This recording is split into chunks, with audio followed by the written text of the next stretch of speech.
네, 우리 사랑하는 청년들 반갑습니다. 오랜만에 또 뵙네요. 잘 지내셨죠? 네, 얼굴이 밝아 보여서 좋습니다. 자, 오늘 말씀을 보면은 우리에게 너무나 또 잘 알고 있는 말씀이기도 하지만 사실 마태복음 6장 33절 앞뒤로는 산상수훈이 있고 또 기도에 대한 내용들로 오늘 우리에게 말씀을 주고 계시거든요. 성도님들이 우리 지체들이 늘 신앙생활하면서 특히 저는 우리 청년들 보면서 너무 감사한 건 뭐냐면 고민들을 많이 하는 것 같아서, 고민하는 건 안 좋은 일이지만 그러나 굉장히 큰 이 성숙을 가져오게 되는 좋은 도구입니다. 그 고민 속에 신앙적인 고민들 많이 하는 것들을 보면서 저도 감사가 많은데, 여러 고민들 중에 하나가 뭐냐면 기도를 했는데 하나님께서는 왜 내게 응답하시지 않나 라고 하는 부분들에 대해서 지체들도 분명히 고민해 본 적이 있을 겁니다. 그리고 기도하는데 응답이 되지 않는 걸 보면서 하나님이 계신 건 맞나, 하나님이 내 기도를 들으시는 것은 맞나 하면서 불안이나 또 불만도 이렇게 생기는 것들을 종종 보게 되는데, 믿는 사람과 믿지 않는 사람의 이 차이는 뭘까? 그런 것들을 보면서 많이 고민하는 것 같아요. 근데 오늘 본문을 통해서 우리가 은혜 받기를 바랍니다. 오늘 말씀 보면은 사실 예수님이 하시는 이 이야기를 듣는 사람들은 지금 어떤 사람들이냐면은 열심당도 있고 바리새인들도 있고 그리고 사두개인들도 있고, 여기에는 매춘부들도 있고 세리들도 있고 고아도 있고 과부도 있고 어린아이도 있고 모든 계층의 사람들이 지금 다 모여있는 자리에서 예수님이 지금 이 말씀을 하는 겁니다. 그게 뭘 말하는 겁니까? 지금 오늘 말씀하시는 예수님의 이 배경이 어디냐면은 들이거든요. 빈 들에서 누가 있다고 거기에 모였겠어요? 예수님이 계시기 때문에 사람들이 거기까지 몰려온 거잖아요. 그렇죠? 사람들이 뭔가 모일 때는 이유가 다 있을 텐데, 여기 가진 사람, 안 가진 사람, 그리고 사회적으로 높은 사람, 낮은 사람 다 있는데 그 사람들이 여기에 다 모였다라고 하는 게 뭘 증명해 줍니까? 안 필요하면 안 모일 텐데. 그들에게는 각자 뭔가 가졌다고 생각하는 사람이나 없다고 생각하는 사람들 모두가 다 뭔가 결핍된 게 있는 거죠. 도움이 필요한 게 있는 거예요. 하나님이 필요한 게 있는 겁니다. 그래서 이 빈들까지 예수님을 따라온 거죠. 성경에 예언된 예수님은 어떤 분이시냐면 어두움을 내몰고 빛을 주시는 분입니다. 마태복음 4장 16절의 말씀 보면 흑암에 앉은 백성이 큰 빛을 보았고 사망의 땅과 그늘에 앉은 자들에게 빛이 비치었도다 하면서, 예수님이 오신 걸 이 사망의 땅과 그늘에 앉은 자들이 바로 지금 이 발 앞에, 예수님 발 앞에 앉아 있는 자들이고, 그들에게 빛을 비춰주시는 분이 예수님이신 거죠. 그리고 예수님은 놀라운 건 뭐냐면 그렇게 예수님께 모여든 사람들을 빛만 딱 비춰주시는 게 아니고 그들을 삶의 자리로 보내셔서 빛이 되라고 말합니다. 그래서 5장 14절부터 보면 너희는 세상의 빛이라. 산 위에 있는 동네가 숨겨지지 못할 것이요 사람이 등불을 켜서 말 아래 두지 아니하고 등경 위에 두나니 이러므로 집안 모든 사람에게 비치느니라.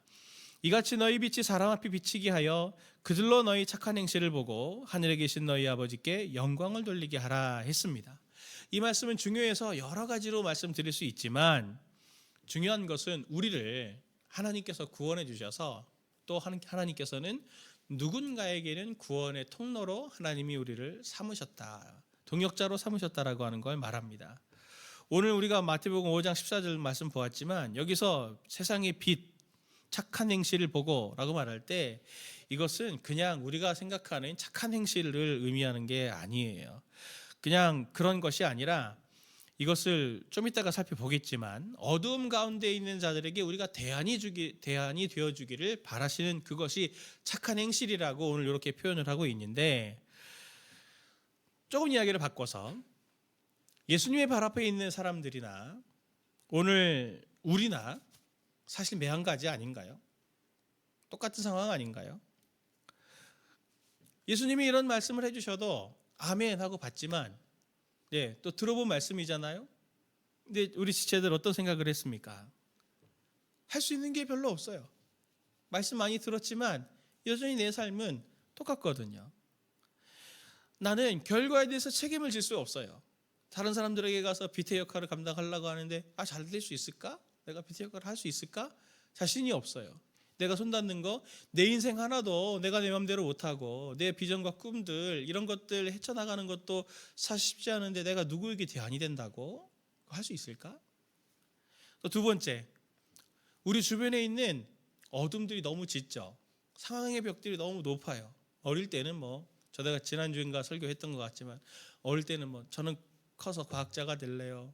우리 집에도 과학자가 되려고 하는 사람이 있었고 심지어 토끼가 되고 싶어요. 막 이런 사람도 있었고 그랬는데 꿈은 어릴 때는 엄청 크지만 실제적으로 그걸 펼쳐나갈 사회 앞에 딱 내디디려고 하면 할수록 이제 이거 너무 높아서 나 이거 못하겠다. 이런 두려움과 공포가 우리들을 이렇게 올가매지 않습니까? 그러니 점점 낙심하게 되는 거죠. 그리고 늘 불안하게 되는 거죠.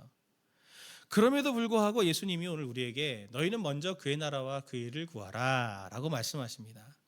그런데 우리가 너무 많이 들었지만 그의 나라와 그 일을 구하라라고 하는 이걸 이해하려면 세 가지를 이해하셔야 돼요. 첫 번째가 뭐냐면 하나님의 나라, 그의 나라가 뭐냐. 두 번째는 그의 의는 뭐냐. 세 번째는 구하는 게 뭐냐. 이 세 가지를 알아야 너희는 먼저 그의 나라와 그의 의를 구하라라고 하는 이 예수님의 말씀을 우리가 잘 받고 이걸 우리가 우리의 삶에 응용하거나 살아낼 수 있는 게 되겠죠. 첫 번째부터 살펴보면 하나님의 나라는 뭐냐. 우리는 나라 그러면 장소적인 개념으로 생각하지만 조금만 생각해 보면 예수님 당시에 가장 강대했던 제국은 로마 제국이었잖아요. 그렇죠? 저는 죄송합니다. 유럽을 안 가봤습니다. 그러니 가본 분들이 나중에 틀린 게 있으면 얘기해 주세요. 자, 유럽은 땅덩어리가 다 연결돼 있잖아요. 그러니 저는 그런 거 많이 봤어요. 그래서 옛날에 그런 거 요즘은 그런 프로 없는 것 같은데 여행 프로그램 있죠. 세계는 넓다 맞나? 하여튼 그런 프로그램 보니까 도로 이렇게 연결되어 있는데 페인트칠 이렇게 해놓고 여기서 여기 넣으면 스위스고 여기서 여기 넣으면 독일이고 그렇다고 하더라고요. 그렇죠? 자, 로마 제국에서 유럽을 지배하던 로마 제국의 땅은 어디까지일까요? 어디까지가 로마령일까요? 그런 생각 안 해봤죠? 딱 그걸 구분하는 방식이 있습니다.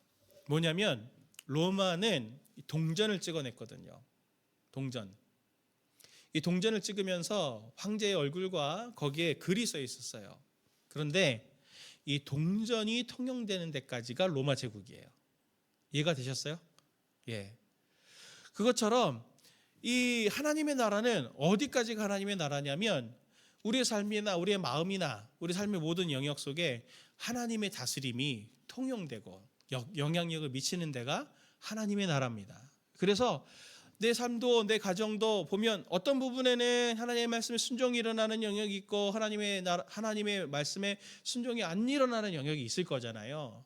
그래서 하나님의 나라가 자꾸 확장돼야 된다는 얘기는 그 하나님의 순종이 계속 일어나기를 바란다. 그게 우리에게 하나님께서 주신 사명 중에 하나입니다. 이걸 첫 번째로 이해해야 되고 두 번째는 그의 의라고 하는 하나님의 의죠. 여기서 그는 우리를 말하는 게 아니고 하나님을 말하거든요. 하나님의 의예요. 의. 근데 우리는 의 그러면 뭔가 도덕적으로 옳은 거를 의라고 생각하지만 의는 그런 개념이 아니고 이런 개념입니다. 사실은 계약이에요. 계약을 맺으면 서로 가운데 그 계약을 준수해야 되는 조항이 있을 거잖아요. 그렇죠? 저는 예를 들어 어디 건물을 빌립니다. 그러면 며칠부터 며칠까지 쓰겠습니다. 이걸 그 대신 얼마를 이렇게 우리가 돈을 내겠습니다. 상호 간에 의무가 있잖아요. 그걸 잘 준수하고 있는 게 바로 의로운 상태예요. 그걸 잘 하고 있는 사람이 뭘까요? 그러면 의인이라 그러겠죠? 오케이. 이해되셨죠? 자, 근데 누구의 의라고 말해요? 하나님의 의. 하나님의 의. 우리가 아니고 하나님의 의를 구해라. 하나님이 우리에게 준수해 주셔야 되고 약속하신 게 있다는 거죠. 그걸 하나님 지켜주세요. 그걸 구하라는 거예요. 세 번째가 이해할 게 뭐냐면 구한다라고 하는 말은 그리스어로 제테로라고 하는데 물건이나 사람을 간절히 찾는 거. 특히 남자들은 물건 찾는 거 잘 안 되잖아요. 저도 이렇게 제 옷이 담겨져 있는 곳이 있는데 늘 아내한테 물어봅니다. 내 옷은 어딨냐고. 제가 늘 물어보는데 재밌으라고 하는 얘기입니다. 웃어주세요. 네. 이 물건 잘 못 찾아요. 근데 물건 이렇게 막 찾는, 잃어버린 거, 숨겨진 거 이런 거 막 찾는, 그게 바로 이 구한다라는 뜻입니다. 그러니 오늘 본문에 너희는 그의 나라와 그의 의를 구한다라고 하는 것은 뭘 말하는 거냐면, 삶의 자리 속에서 하나님의 나라가 여기 있기를 원합니다라고 그 나라를 자꾸 찾기도 하고 구하기도 하고, 그리고 하나님, 제 삶에, 제 이곳에 하나님께서 지키셔야 될 의로움, 약속, 그것을, 사랑을, 은혜를 베풀어 주세요 라고 자꾸 구하는 거예요. 그러니 사실 딱 한 가지만 생각하면 됩니다. 작년들에게는 한번 제가 설교하기도 했는데, 우리가 할 수 있는 것은 딱 뭐냐면, 우리는 자꾸 뭐 순종해서 의로움을 지키려고 하고 공로로 쌓으려고 하고 이런 방식이 아니고,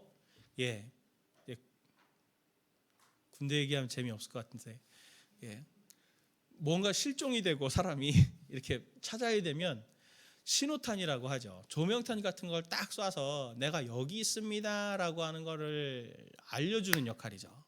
주님, 지금 여기 오셔야 돼요.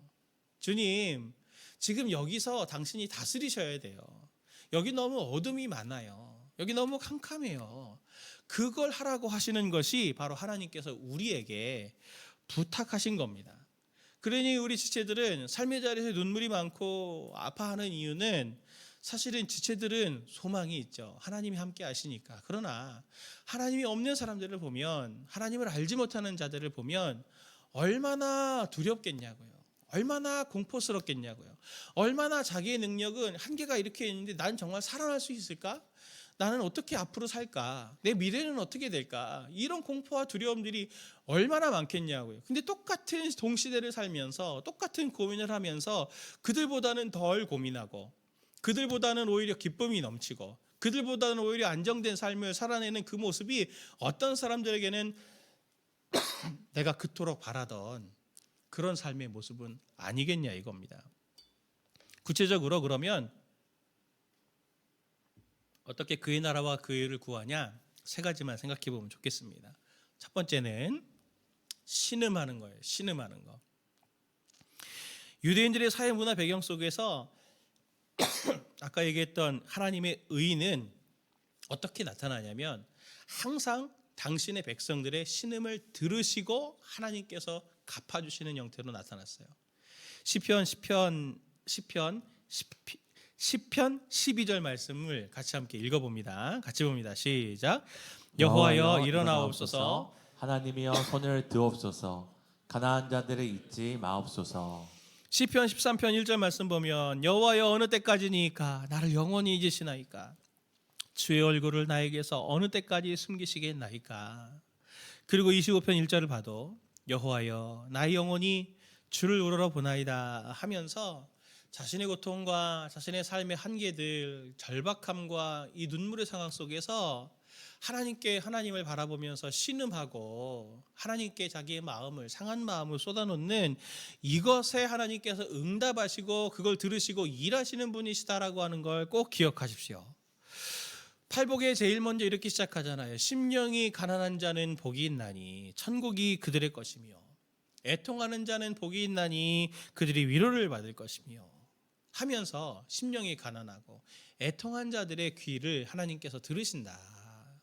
우리 지체들이 보면 그래요. 제가 우리 어른들도 놓고 보면 그런데 참 뭐냐면 안 좋은 걸 배웁니다. 성장하면서 어떤 안 좋은 걸 배우냐면 참는 거를 배워요. 고통을 참는 거, 눈물을 참는 거, 외로움을 참는 거. 그러다가 마음의 병이 되고, 그리고 스스로에게 더 고독해지고 절망 가운데 깊이 빠져들어가는 그런 습관을 갖는데, 그게 왜 그러냐면 그런 거 나누면 나눌수록 사람들이 다 어떻게 합니까? 약점 잡거든요. 그리고 약한 사람처럼 보이니까요. 우스워 보이니까요. 그러니까 사람들에게서 사회생활 잘하는 건 억지로라도 웃는 거 아닙니까? 안녕하세요. 이렇게 웃는 거. 텔레마케터들 전화 저 받을 때마다 마음이 아파요. 얼마나 사람들이 힘들까. 감정노동이라고 하는. 참는 거를 배우지 마시고, 사람들은 그럴 수 있습니다. 사람들은 그런 걸 우리의 약점을 잡고 이용할 수 있지만, 하나님 앞에서는 충분히 상한 마음을 내어놓고 하나님 앞에서는 신음하기도 하고 하나님 앞에서는 우셔도 돼요. 그럼 하나님이 들으십니다. 그리고 일해 주세요. 하나님은 반드시 그걸 들으시고 응답하시는 분임을 꼭 믿고 오늘부터도 우리 지체들이 같이 기도 제목이 있으면 이 소그룹 안에서 나누세요. 나를 위해서 기도해 주세요. 오픈할 수 있는 선까지만이라도 괜찮으니까. 그리고 우리가 그것을 들었을 때 뭐 구체적인 내용이 뭔지 몰라도 우리 지체를 위해서 이 지체가 오픈한 내용만 갖고 내가 기도해도 하나님은 그걸 다 아시잖아요. 그 지체의 눈물과 아픔을. 그러니 반응해 주실 거예요. 그게 응답입니다. 그래서 우리 지체들은 참지 말고 하나님 앞에 신음하고 마음을 내려놓자. 그걸 꼭 결단하는 지체들 되었으면 좋겠습니다. 두 번째로 어떻게 그의 나라와 그 일을 구하냐. 그 실제는 오늘과 선택이 목적이에요. 오늘과 선택이 중요하다. 우리 지체들도 그렇지만 요즘 세상의 특징이 치열한 경쟁 사회 아닙니까? 과정은 다 무시하더라도 뭐 어떤 결과를 이루더라도 그러니 이렇게 결과가 중요하다. 아니 뭐 수단과 방법을 가리지 않는 그걸 사람들이 미덕이라고 생각하는데 그렇게 살다 보니까 우리도 신앙생활도 결과 중심으로 자꾸 믿어요. 순종했다 하면 신앙생활 잘하는 거고 순종 못했다 그러면 내가 하나님께 신앙생활 못한 것 같고 이렇게 생각을 하는데 그리고 또 하나님께 기도할 때도 어떻게 기도합니까? 결과 중심적으로 하나님께 지도를 달라 그러죠. 하나님, 제 인생의 목적은 뭡니까? 제 비전은 뭡니까? 제 배우자는 누굽니까? 누구랑 결혼해야 됩니까? 저도 그런 기도 해본 적 있습니다. 누구랑 결혼해야 됩니까? 사람들 만나고 있는데 이 사람입니까? 이 사람입니까? 저 사람입니까? 이 직장입니까? 저 직장입니까? 하나님의 뜻은 뭡니까? 하면서 결과를 알려달라고 하는데 그런데 그럴 때 우리 씨들도 기도해봤죠? 어떻든 거예요? 하나님이 뭐라 그러세요? 꿈에 나타나서 이 도끼가 네 도끼다 하면서 알려주시던가요? 침묵하시는 걸 공통적으로 볼 수 있었을 겁니다. 저희 기도 그랬거든요. 결과 중심의 신앙은 굉장히 위험합니다. 왜냐하면 헨리 블랙커비가 하나님을 경험하는 삶이라고 하는 책에서 한 내용이에요. 한번 제가 읽어볼 테니까 들어보세요. 이 책에서 이렇게 말합니다. 우리는 하나님, 우리가 어디를 가야 하는지만 알려주십시오. 그러면 우리가 어떻게 해서든지 알아서 찾아갈게요 라고 말합니다. 하나님께서는 이렇게 말씀하십니다. 그럴 필요 없다. 내가 할 일은 하루하루 나를 따라오는 것이다. 우리 지체들에게 나는 태초부터 너를 사모로 하기로 했다. 괜찮습니까? 나는 너를 과학자로 만들기로 했다. 나는 너를 대통령으로 하기로 나는 마음에 정했다라고 하는 것들을 알려주면 어떨 것 같으세요? 지체들이 엄청 부담되지 않을까요? 하다가 실수하면 어떻게 되겠어요? 내가 또 불순종했네. 잘못된 길을 가겠네. 이러면서 막 불안해할 텐데 하나님은 그래서도 우리에게 필요할 때 그때 말씀을 해주시는 분이세요.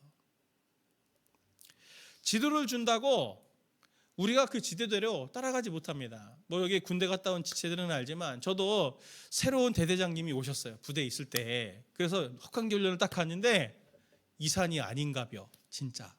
딴 산에 올라간 거예요. 한겨울에. 밥도 못 먹고 잠도 텐트도 못 치고 지도를 읽는 법을 전문적으로 배운 장교들도 딱 현실에 딱 놓고 보면 지도 잘못 봐갖고 엉뚱한 산에 오르는 게 우린데 하나님께서 지체들에게 꿈과 비전이나 이런 것들을 내가 너에게 뭘 바란다라고 하는 걸 알려주시면 우리 그것대로 못 따라갑니다. 못 따라갈 때마다 계속 죄책감만 생기죠. 하나님은 그걸 우리에게 아시기 때문에 때마다 시마다 우리를 그때 인도해 주시는 거예요. 그래서 제가 종종 예를 드는 게 내비게이션이죠. 잘못된 길을 들면 어떻게 합니까? 길을 다시 알려줘요. 경로를 재탐색합니다.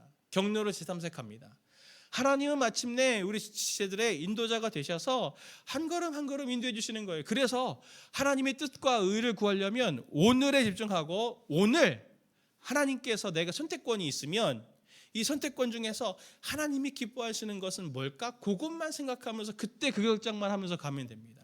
가다 보면 결정해야 될 때 하나님께서 또 인도해 주실 거예요. 중간에는 아무것도 보이지 않아요. 깜깜한 어두움 같지만 계속 하나님이 전에 보이셨던 그 길대로 걸어가다 보면 결정해야 될 때 또는 무엇인가 결심해야 될 때는 그때 하나님께서 그때 정확한 때에 알려주세요. 지체들에게 결정장애가 오는 이유는 그것 때문 아닙니까? 내가 잘못 선택해서 잘못된 결과가 오면 어떡하지? 그 두려움 아닌가요? 그러나 두려워하지 마세요. 잘못된 결정을 했다 할지라도 하나님께서는 지체들을 다시 인도해 주실 거고, 내가 치명적인 제 실수와 그런 함정에 빠진다, 유혹에 빠질 것 같을 때는 하나님께서는 반드시 지체들을 딱 막아주심이 있을 겁니다. 그러니 용기 있게 오늘 내게 하나님께서 주신 삶의 자리, 그게 학생의 자리이든 직장인의 자리이든 그게 어떤 고뇌의 자리이든 오늘 그 삶의 자리에서 충성스럽게 하나님께서 기뻐하시는 일들만 해나가기만 하면 됩니다. 그러면 그게 어떤 사람들에게 길이 될 거예요. 사실 삶은 선택의 연속이잖아요. 그렇죠? 예, 오늘 아침에 나는 뭘 먹을까부터, 나는 무슨 옷을 입고 갈까부터, 내가 어떤 진로를 가야 될까, 어떤 직장에 가야 될까, 선택의 연속이지만 그 선택을 해야 되는 그때에 하나님 기뻐하시는 것은 뭘까? 해서 그걸 선택하는 것이 계속 쌓여간다면 그게 하나님의 인도받는 삶이 아닐까요? 그게 가장 아름다운 지체들의 삶을 가장 허비하지 않고 낭비하지 않고, 같은 말이구나. 예, 허비하지 않고 또 돌아가지 않고 지름길로 가는 삶이 될 줄 믿습니다. 그래서 산상수훈뿐만 아니라 성경의 많은 말씀들을 보면 윤리적 명령들이 많은 이유가 바로 거기 있는 거예요. 형제를 대하여 바보라고 말하지 마라. 재물을 드리다가 형제와 싸우게 된 게 생각나면 가서 화해하라. 이런 얘기들을 하는 이유는 오늘 우리의 삶에 하나님께서 기뻐하시는 선택을 잘할 수 있도록 하기 위해서 그런 윤리적인 명령을 주신 거죠. 사랑하는 지체들, 작은 오늘 하루의 삶의 순간순간들마다 하나님의 선택을 잘 해나갈 수 있는, 용기 있게 두려움 없이 할 수 있는 그 지체들 되길 바랍니다. 마지막으로 그의 나라와 그의 의를 구하는 세 번째는 딱 한 걸음만 내딛는 겁니다. 딱 한 걸음만. 믿음의 가장 중요한 특징이 뭐냐면, 믿음이라고 하는 단어를 헬라어로 보면 동사와 명사형이 똑같아요. 예. 그래서 동사가 되기도 하고 명사가 되기도 하고 문맥의 의미에 따라 달라지는데, 믿음은 무엇을 믿음이라고 하냐면 이렇게 흔들리지 않는 거예요. 흔들리지 않는 거. 오늘 본문에도 보면 앞에 보면 팔복을 쭉 말씀해 주시는 상황 속에 있는데, 이 이야기를 하시면서 주님께서 우리에게 지금 말씀하시는 건 아까 제가 얘기했던 것처럼 그 조명탄 쏘는 역할이라고 그랬잖아요. 그게 왜 중요하냐면 시편 11편 3절 말씀에 이렇게 말합니다. 같이 함께 봅니다. 시작. 터가 무너지면 의인이 무엇을 하랴. 예, 터가 무너지면은 그 위에 세운 건물들은 다 무너지잖아요. 하나님께서 우리를 무엇으로 삼으셨다고 말하는 거냐면 이 터와 같은 역할들로 삼으셨다는 겁니다. 우리가 그런 하나님의 의인으로 이 세계의 기둥 같은 역할, 이 기초의 역할들을 하게 되는 거예요. 우리 지체들의 삶의 자리는 아까 얘기했던 것처럼 흑암의 한가운데서 촛불 하나 딱 켜있는 신호탄 쏘는 그런 역할들이겠지만, 또 그 삶에서 우리 지체들이 살아가는 삶에서는 또 잘 선택하는 경우도 있겠고 잘못 선택하는 경우도 있겠고, 내게 성공 같아 보이는 것도 보이겠지만 또 실패 같아 보이는 것들도 계속 있을 겁니다. 그러나 그 상황 속에서, 어떤 상황 속에서 조명탄을 들면 결과적으로 하나님께서 아름답게 맺어가실 것을 지체들은 꼭 믿으시기를 바랍니다. 하나님은 지체들의 힘들고 어려움을 잘 알고 계세요. 그리고 그것을 외면하지 않고 도우시는 분입니다. 그래서 누가복음 18장 7절 8절 말씀에 이렇게 말하죠. 하나님께서 그 밤낮 부르짖는 택하신 자들의 원한을 풀어주시지 아니하시겠느냐. 그들에게 오래 참으시겠느냐. 내가 너희에게 이르노니 속히 그 원한을 풀어주시리라. 저도 성령의 경험이 많습니다. 저는 시험을 봐서 한 번도 떨어져 본 적이 없어요. 부럽죠? 약 올리려고 그러는 거예요, 지금. 그러나 엄청난 실패도 정말 많았죠. 나를 십자가에 못 박아주세요. 제가 그런 적이 있었어요. 저도. 그런 실패도 많았고 수치스러운 일들도 많았고 정말 내 자신을 보면서 난 앞으로 어떻게 살아야 되나 절망도 많이 느끼고 무가치하게 느껴지고 그럴 때 그 김도연 씨의 아시죠? 성령이 오셨네. 이 찬양을 지은 김도연 씨가 이 꽃이라고 하는 찬양을 지었어요.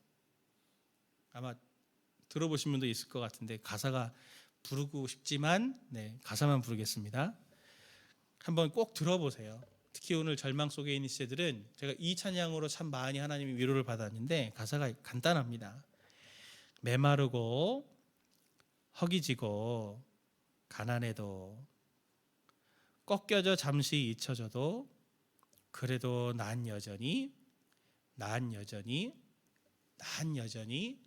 꽃이다.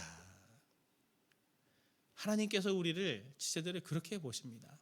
메마르고 가난하고 허기지고 의지가 또 딱 꺾이고 내 꿈이 꺾인 것 같아서 난 무엇을 할 수 있을까라는 이런 생각을 한다 할지라도 하나님은 우리 지체들을 꽃으로 보십니다. 꺾여져도 꽃이고 짓밟혀도 꽃이고 하나님께서는 우리 지체들을 사랑의 대상인 걸 포기하지 않으시는 분이세요.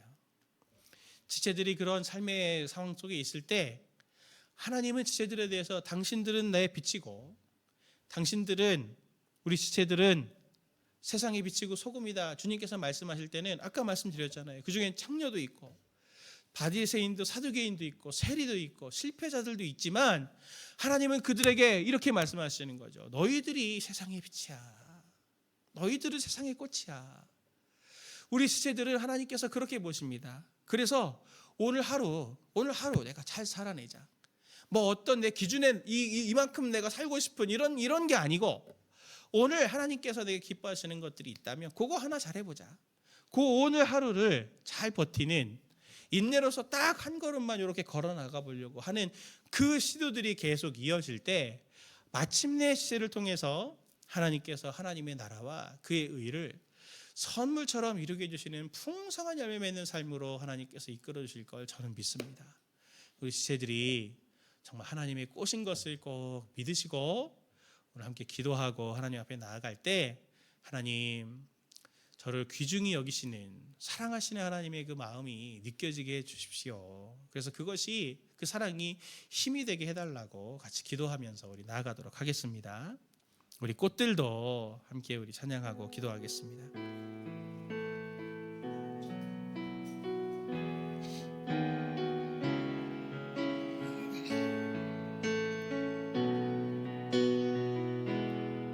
이곳에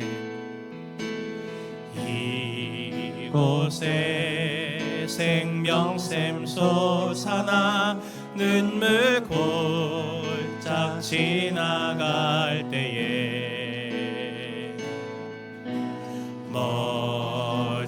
머잖아 열매 맺히고 웃음소리 넘쳐나리라.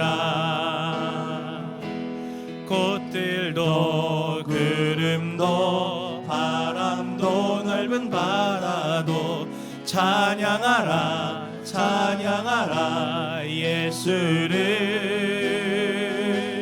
하늘을 울리며 노래해 나의 영혼아 은혜의 주 은혜의 주 은혜의 주. 이곳에 생명샘 솟아나 이곳에 생명샘 솟아나 눈물 골짝 지나갈 때에 머잖아 열매 맺히고 웃음소리 넘쳐나. 그날에 하늘이 열리고 그날에 하늘이 열리고 모든 이가 보게 되리라.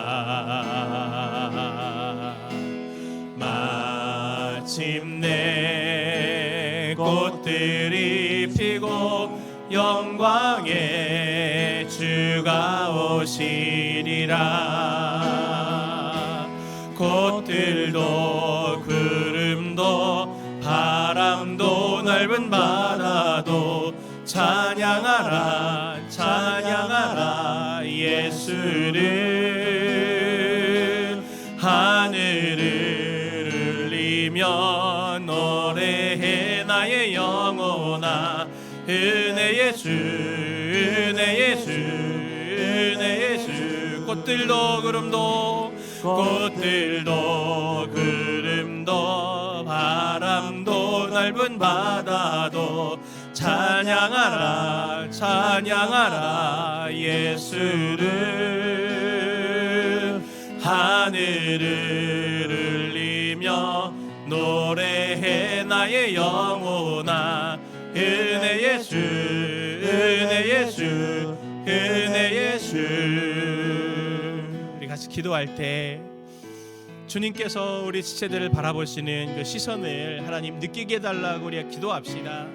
세상은 우리를 기능적으로 봅니다. 우리 학벌도 보려고 하고 무슨 연봉도 본다 그러고 어떤 직장 다니는지 무엇을 하는지 이런 거 본다고 세상은 말하지만 하나님은 우리를 아무것도 그런 것 보지 않으시고 우리의 영혼을 바라보시며 아들아 딸아 네가 나의 사랑이다. 내가 너를 창조했다. 사랑으로 창조했다. 그것 한 가지만으로도 너는 나의 사랑의 대상이고 내가 너를 붙들고 내가 너를 인도한다. 주님 말씀하십니다. 이 시간 우리 기도할 때 하나님 세상의 관점으로 나를 보지 않게 하시고 매 삶의 자리에서 하나님 앞에 신음하며 상한 마음들 세상을 살면서 느끼는 절망감들 눈물들 아픔들 이런 것들을 주님께 쏟아놓으며 하나님 제 상한 마음을 치유해 주십시오. 그리고 주님 내가 할 수 있는 한 할 수 있는 것들 속에서 하나님 기뻐하시는 일들 하나하나라도 제가 할 수 있는 것들 할 수 있는 그러한 자가 되게 해달라고 주님의 길을 따라가는 주님의 제자 되게 해달라고 오늘 말씀을 가지고 우리 함께 깨달은 것들 갖고 함께 기도하도록 하겠습니다. 기도합니다. 하나님 아버지 주님께서 우리 지체들을 정말 귀중한 꽃으로 보시는 줄로 믿습니다. 하나님 우리 지체들을 긍휼히 여겨 주옵소서. 세상은 하나님 끊임없이 경쟁하고 그 속에서 우리 지체들 너무나 마음이 많이 상하고 너무나 깊은 절망을 경험하며 그 안에서 정말 내가 무엇을 할 수 있을까 이런 자기 연민에 빠져 하나님 깊은 어둠의 골짜기 그리고 터널들을 지나는 죄들을 하나님께서 찾아가 주시기를 원합니다. 그리고 말씀해 주옵소서. 너는 나의 꽃이다. 너는 나의 꽃이다. 너는 나의 사랑이다. 하나님 말씀하여 주셔서 하나님 우리가 살아가면서 받는 상처와 아픔과 눈물들을 주님 앞에 토해놓으며 하나님 앞에 내놓을 때 내가 너를 인도할 것이니 걱정하지 말아라 하나님 말씀하여 주시고 또 우리가 능력이 없지만 주님 제가 할 수 있는 것이 이것뿐이지만 제가 주님 기뻐하시는 이것을 행하겠습니다 라고 말할 때 하나님 기뻐하시며 하나님께서 영광을 받으시며 내가 그것을 통하여 너의 영광을 나타내고 너의 의를 드러내고 그리고 너를 내가 아름답게 하겠다 하나님 축복해 주셔서 우리 세대들의 날마다 삶 속에서 약해지지 않고 하나님의 은혜와 사랑 가운데서 힘으로 달려나가는 우리 세대를 될 수 있도록 은혜 베풀어 주옵소서. 아버지 하나님 세상은 끊임없이 우리더러 증명해내라고 말합니다. 우리 실력을 증명하고 너의 지식을 증명하고 네가 가지고 있는 무엇의 소유를 증명하라고 말하지만 하나님 다 지나가는 것들입니다. 하나님께서 우리에게 말씀하십니다. 증명할 게 없다. 너는 이미 내 사랑이다. 하나님 그렇게 따뜻하게 말씀해 주시기를 원합니다. 그리고 하나님 우리 세대 각 사람들에게 사람의 계획이 아니고 나의 계획이 아니고 하나님께서 우리 세대를 사랑하셔서 태초부터 지으셨던 그 놀라운 계획을 하나님 알게 해주셔서 내가 그것을 반드시 이룰 거야. 이건 내 꿈이야. 내가 내 의로 너에게 그 선물로 줄게. 하나님 말씀해 주시는 은혜가 있기를 원합니다. 그래서 주님 제가 할 수 있는 것이 적고 정말 가진 것이 없고 내가 부족한 것들이 많지만 하나님 앞에 주님 기뻐하시는 그 한 걸음을 내디딜 때 하나님이 그것으로 오병이의 기적을 일으키시고 또 이 모든 풍랑과 파도를 잔잔케 하시며 하나님의 놀라우신 권능을 나타낼 하나님의 동역자로 삼으실 것을 믿습니다. 우리 지체들 낙담하지 않고 하나님의 마음아 하나님 앞에 언제든지 나아가 상한 마음을 신음하여 토해놓고 또 언제든지 하나님의 뜻을 구하며 하나님 저를 불쌍히 여겨 주옵소서 기도할 때 하나님 꼭 우리 지체들을 건져 주옵소서. 그렇게 그의 나라와 의를 구하는 우리 모든 지혜 있는 청년, 힘없는 청년들 되게 하여 주옵소서. 그렇게 하실 줄을 믿고 이제는 우리 주 예수 그리스도의 은혜와 성부 하나님의 극진하신 사랑과 성령님의 인도하시고 마침내 당신의 나라를 우리에 물려주실 놀라우신 은총이 오늘 말씀을 기억하고 늘 삶의 자리에서 상처받을 때 하나님 앞에 나아가 신음하며 또 언제든지 주님께 도움을 구하여 주님의 공급하시는 힘으로 날마다 주님의 선하신 뜻을 이루어 마침내 그의 나라를 이루어내는 그것을 또한 다짐하는 모든 지체들 그들의 삶들 머리머리 위에 이제로부터 영원토록 함께 하시기를 간절히 축원하옵나이다. 아멘.